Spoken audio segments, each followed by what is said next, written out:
in the country and globally. We start off with public investments and assets management. Principal Secretary Odede Wagunda has reaffirmed the government's resolve to roll out e-procurement and digitization of public assets, noting that the reforms are central to safeguarding national resources. He said digitization represents a fundamental shift in public financial management, boosting accuracy, accountability and uniform reporting. He urged counties to submit IFMIS user details, secure ownership documents and adopt innovation in optimizing assets. Wagunda further reminded counties that all state departments have already uploaded data into IFMIS and must transition to actual accounting by 2027 in line with the Public Finance Management Act. What EGP is going to do is to bring about integrity, authenticity of transactions between procuring entities and suppliers. It is going to streamline procurement process across all the government through standardization and practice. And it will enhance procurement information management that will facilitate procurement planning, monitoring, evaluation, and reporting. Hence, this training is part of the effort by the National Treasury to deepen the outcome of the rollout of EGP system to all procuring entities. And I want to assure you that we are not turning back. Still in the same breath, Machakos County Governor Wavinya Ndeti has said devolution is under threat from President William Ruto's administration in the wake of the President's directive to county governors to implement the new electric government procurement system without consulting the county chiefs. Speaking in Yatta, Machakos County, where she joined opposition leaders led by Wiper leader Kalonzo Musyoka, Wavinya told off the president, saying governors will not adapt the e-procurement system until consultations are done and the system is tested first. Not happy as the Council of Governors. And we are going to come out very clearly now. We will talk. Hatutakubali kusukumiwa vitu. Tunaambiwa wanajaribu kusema corruption. Sasa wametoa corruption kwa national government. Now governors ndio wanasukumiwa corruption. Governors ni corrupt. Governors ni corrupt. Na hakuna kitu kibaya. Kama sisi ni magavana, tuna lead counties zetu. Tunaambiwa whether you like it or not, we are going to do it. Life is not like that. Hii dunia ni watu kuongea na kusemezana. You cannot force things down the throat of people, not even your own children. You know very well. With a system, you must first try it out, isn't it? And if it works, because you run it parallel with the old system. And if it works, then you change over to the new system, leaving the other system as a backup. Why would markets be built by the national government? And at the end of the day, they have to come to us to show them the land where they are going to build the markets. And after, they don't want even to give the governors the money. They want to spend the money themselves. But we show them where they are going to, mali wataenda kujenga soko. Wa Kenya, sincerely speaking, it is high time we woke up and just spoke the truth and tell the president vile mambo iko. Na akikataa, waamuzi ni nyinyi. Tunaelewana? Akikataa, waamuzi ni kina nani? From Machakos County to Tana River County, where tensions are simmering in Madogo after 2 residents were brutally murdered in retaliatory attacks linked to local criminal groups. Residents are now demanding police action, accusing security agencies of failing to curb the violence. Clashes began after suspected robbery turned deadly earlier this week, sparking revenge attacks between local groups. Family members of the victims, including Patrick Mutuku, whose body lies at Garissa mortuary, decried the slow police response and delays in post-mortem investigations. Residents further claim that despite attending numerous security forums, little has been done to deal with the notorious local gang known as Kayole. Kama familia, tulipopata habari hizi tulihuzunika sana.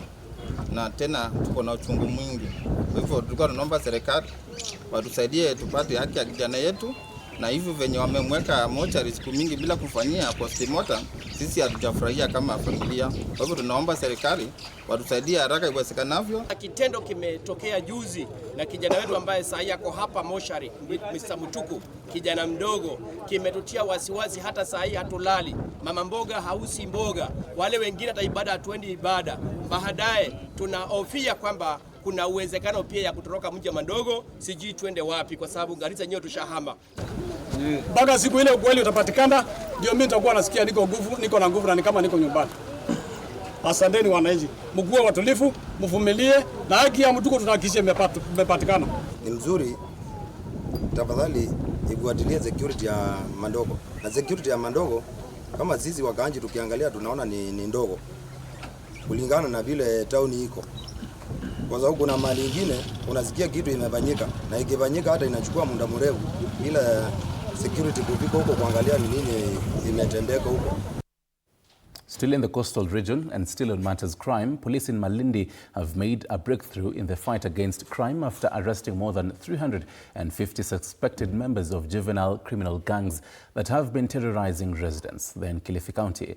Malindi Sub-County Police Commander Moses Kosgei said the gangs, popularly known as Mauza, were apprehended in a series of security crackdowns carried out with the support of members of the public. He hailed the residents for providing crucial information and assured the operation will continue until the gangs are completely neutralized. Since 1.5 months tumeanza hiyo crackdown, tumeanza vijana over 350. Na sasa hii wako 14 inactive wakiendelea. Nasema asante kwa wale watu wanajitokeza, kwa sababu kuna wengine wamejitokeza kabisa kusema hatutaki Malindi ichafuliwe. Kuna crackdown na mpaka dakika hii vijana 350 wameshikwa. Na mimi nataka nikwambie ofisa, hiyo 350 haitoshi. Haitoshi. Na loophole nyingine ambayo iko, unajua kisheria mtu akishikwa hawezi kukaa ndani zaidi ya masaa 24. Gavana, tusaidiane twende tukazungumze na pia watu kule kotini. Kama ni bond za watu kutolewa zisiwe ni za 10,000. Weka pesa nyingi ndio watu washindwe waweze kubaki ndani. From Kilifi County to Kisii County, where a section of elected leaders has called on residents to embrace mass registration into the social health authorities, saying the reforms will make healthcare affordable and reduce out-of-pocket spending. Speaking during the launch of a last-mile electrification project in Bonyanchara village, South Mugirango, Member of Parliament Silvana Sosoro urged residents to support President William Ruto's drive to fight corruption and strengthen universal healthcare. Osoro noted that Mombasa County leads in enrollment, followed closely by Nyeri, warning that those backing corrupt institutions that were deregistered under SHA would lose political support in the future. Support His Excellency the President's mission ya kupigana na cartels wa corruption wa SHA. Watu wanaenda hospitali wanadanganya kwamba mama mjamzito amezaa watoto 9 kwa miaka 9. Hao watu tunasema washikwe. Na wale wabunge mnaenda kuwatetea, wengine mnafanya biashara na hizo hospitali za ukora, tunawaambia chuma chenu kimotoni. We have the record, and you know, wakati rais alisema maneno ya corruption, watu wengine walifikiri ni mchezo. Tuko na record. Hata wabunge wengine wakipewa pesa, atiendeni muende kupiga serikali. Nilisikia waheshimiwa wengine wakisema ati mnaenda kuimpeach Duale bungeni. Sasa watu walikuwa wanasema hivyo, niliona waliita press conference. Bunge hawaonekanangi hata. Mimi ndio chief whip. Wanakujenga once wanapotea. Number 2 mko 4. Bwana mkibali, if you manage kufikisha signature 10 tu kuja ni wapeza wale. Wale ambao wanapigana hawataki mambo ya SHA ni wale ambao ni makartels ambao wamekuwa wakiiba pesa kutoka wakati ya NHIF. Leo hii SHA imelipa zaidi ya shilingi bilioni 49 kwa watu wa Kenya, hata wale ambao wako na matatizo kabisa. And still on health matters, a section of cancer patients have raised concerns over the funding gap in the Social Health Authority, saying many of them are unable to complete their treatment due to financial constraints, which SHA has not adequately addressed. Our health reporter Elizabeth Atieno tells us more. Cancer is the third leading cause of death in Kenya, with over 45,000 new cases recorded annually. A situation likely to get worse if the concerns raised by cancer patients is anything to go by. The patients have taken issues with the Social Health Authority, saying the 550,000 Kenya shillings allocated for the oncology package is not enough. The cost per cancer case stands at 3 million Kenya shillings per person. And although the package is designed to cover for chemotherapy, radiotherapy, specialized procedures, diagnostic services, and hormonal therapy, there exists a huge funding and communication gap, with many cancer patients forced to abandon their treatment. However, these benefits remain only on paper. And currently, cancer patients pay more money out of their pockets regardless of their social health insurance fund. The patients have also raised concerns that some cancer patients have been coerced into registering for Lipa Mdogo Mdogo, urging the government to reconsider its move on the SHA annual payment, as many Kenyans cannot afford to channel their contributions on a yearly basis. We are advocating for the patients to be allowed to pay in installments. So if they can pay monthly like we did when we had NHIF, then that would make it much better. The Social Health Insurance Act established 3 funds, including the Social Health Insurance Fund, the Primary Healthcare Fund, and the Emergency Chronic and Critical Illness Fund. However, there exists a huge funding gap. For instance, in the 2025-2026 financial year, the Primary Healthcare Fund has been allocated 4.2 billion Kenya shillings against a resource requirement of 62 billion Kenya shillings. The Emergency Chronic and Critical Illness Fund has been allocated 2 billion Kenya shillings, yet it requires 107 billion Kenya shillings. WHO also recommends 5% of GDP to be allocated to health. Unless this funding is scaled up and sustained, the strategy risks remaining a paper promise. Additionally, the non-communicable diseases prevention and control expenditure is estimated to be 2.2 billion Kenya shillings in the current financial year. This amount is far below the 49.2 billion Kenya shillings required for the full implementation of the National Cancer Control Strategy. And citizens deserve the affordable, accessible cancer care they have been promised and they are paying for. Stakeholders were speaking in Nairobi during an engagement forum that brought together cancer patients, healthcare providers, cancer survivors, the National Taxpayers Association, and civil society organizations, where they called on the government to urgently address the SHA system failures and stock all essential cancer and palliative care drugs in SHA-accredited facilities. Elizabeth Atieno, TV47, Nairobi. Thank you, Liz, for that. Now to some not-so-sweet story for sugarcane workers. Workers at the troubled Muhoroni Sugar Company have voiced frustration over unpaid salaries and statutory deductions, despite repeated promises from management and government officials. The workers say their salaries pledged for disbursement in July are yet to be paid, leaving many unable to meet the basic needs. They further accuse the company of failing to remit deductions to the Social Health Authority, jeopardizing their access to essential medical services. According to the employees, powerful cartels within the company are siphoning funds meant for salaries and benefits, fueling a cycle of exploitation. They're now calling on the Ethics and Anti-Corruption Commission to investigate and bring to book those responsible. Hatuwezi kulea watoto na shida, na hapa tunajiita wafanyikazi. Tulikuja kufanya kazi ili tulee watoto wetu, ili tulee familia wetu. Retirement gani mtu anaweza kukuweka miaka 5 bila malipo na chenye unafanya hakuna? Hizo pesa zetu walitukata 50%, mumesikia wengine wamesema. Wakasema wanalima naye miwa ili baadaye tukuje tulipwe hiyo pesa pamoja na wale wanafanya kazi. Leo hii tunawekwa harambee tutoke nje, hiyo miwa yetu iende kungine na sukari. Haiwezekani. I'm managing a sickle cell child. Then the government and this company cannot pay SHA. From July 15th to date, I've used 37,000 to manage this kid. Yet the SHA would have managed this. Now, do they want my child to die first and then I follow? Because of that, I'm already having pressure that I'm managing. And it is not me alone. So many of us are having that problem. They have eaten our money enough. And we are directing the Anti-Corruption, Ethics and Anti-Corruption Commission to investigate where our SHA is going. Because that SHA is being reflected monthly. It's when you are being treated. But if you fail to remit that money, where do they take that money?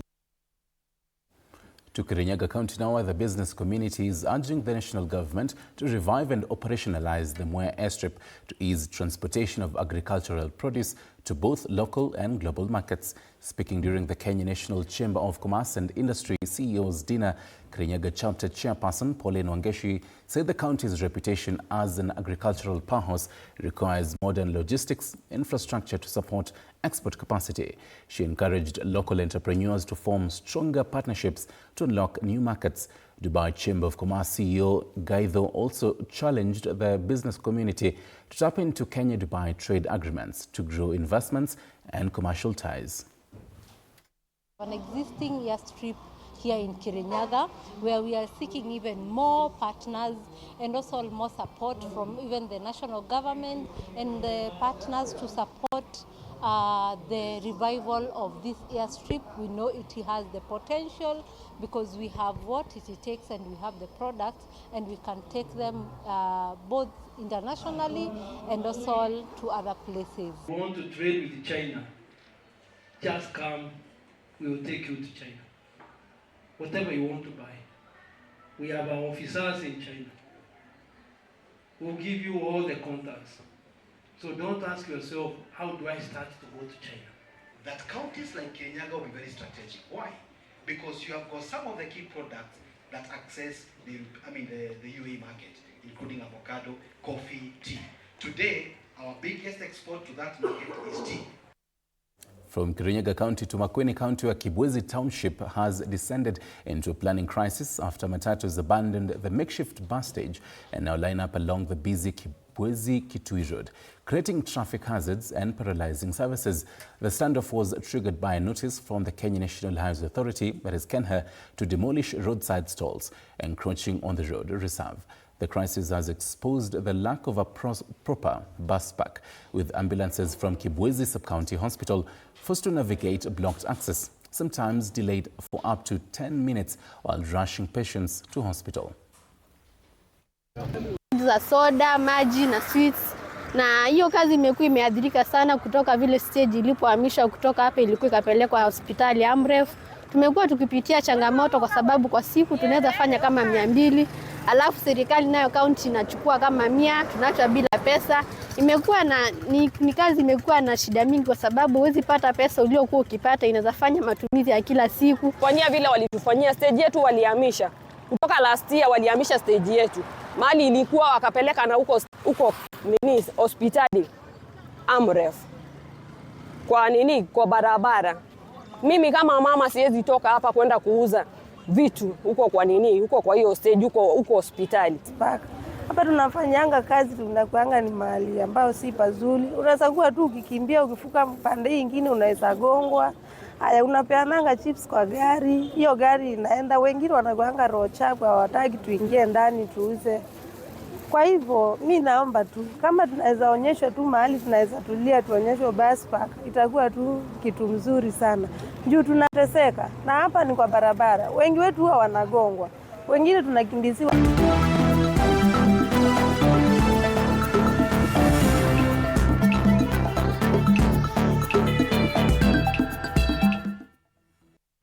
So to the sports news now, and we start off on a very sad note. Kenya's dream of qualifying for the 2026 FIFA World Cup is over after the Harambee Stars suffered a 3-1 defeat to the Gambia's Scorpions in a CAF Group F qualifier at Kasarani Stadium. Despite enjoying home advantage and a lively start, the Stars failed to convert the chances, with the defensive lapses costing them dearly.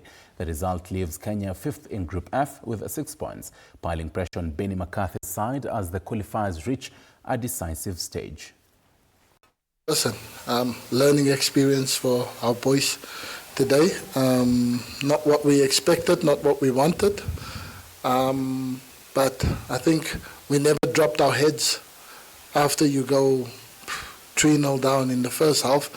We kept fighting, we kept playing, but at this level, when you play and you make the mistakes that you make, that we did, you get punished. And when you have a Gambia squad where every outfield player and the bench that they have plays in Europe, it shows the level, the quality that they have. Sometimes people ignore that and just look at the names and, okay, Gambia is maybe a small country of 1.5 million people.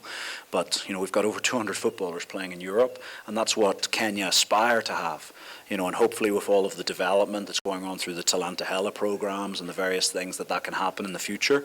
But for us, it was about, first of all, matching the Harambee Stars in the fight, in the running, in the work rate, because we know, look, this Harambee Stars team, I don't know that there's a team on the continent that works harder.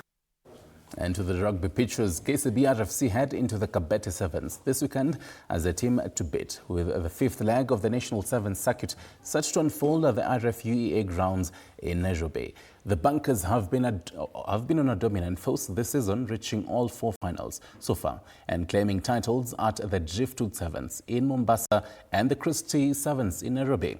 On the overall circuit standings, KCB lead with 82 points, 30 ahead of Kenya Harlequins, who sit 4th on 52. Queens are drawn in Pool B alongside Strathmore Leos, Mwamba and Impala, setting the stage for a competitive weekend. Vision that comes behind Kabeberi. So we've been able to win Kabeberi for the last 3 years. So this will be our 4th year to win Kabeberi. So I think it's a big drive for us in the camp. Everybody's really focusing in going out and presenting themselves now that we didn't win the Meru tournament, Embu tournament. So it's a big boost for us. We are going out to Kabeberi, a tournament that we know we've always won. And I think everybody's just, the morale is big at the camp and everybody's really looking out to going out and playing in Kabeberi.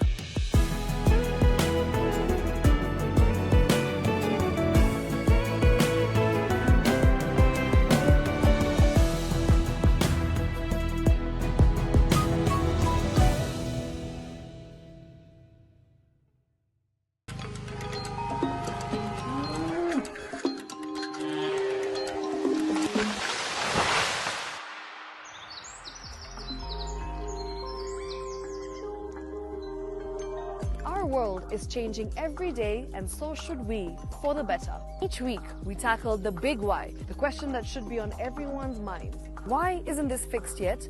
Deforestation, global warming, and the adverse effects of climate change. The future isn't just something that we inherit, it's something that we create. Join us on The Green Fix as we tell the stories of those who refuse to give up.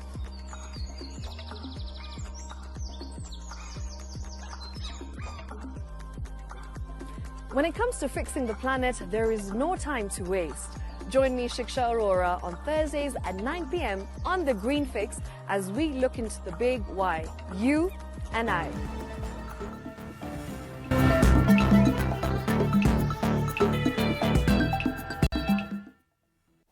And that is all that we had for you right here at News Now. My name is Stanley Nyarigita. It's a Saturday afternoon, so you definitely know it's going to be a packed one for you. Buckle up. Coming up next, Africa Express, and then later on, your weekly dose of Matters Sports Extravaganza, plus all Matters News on 7 and 9 p.m. news. Goodbye.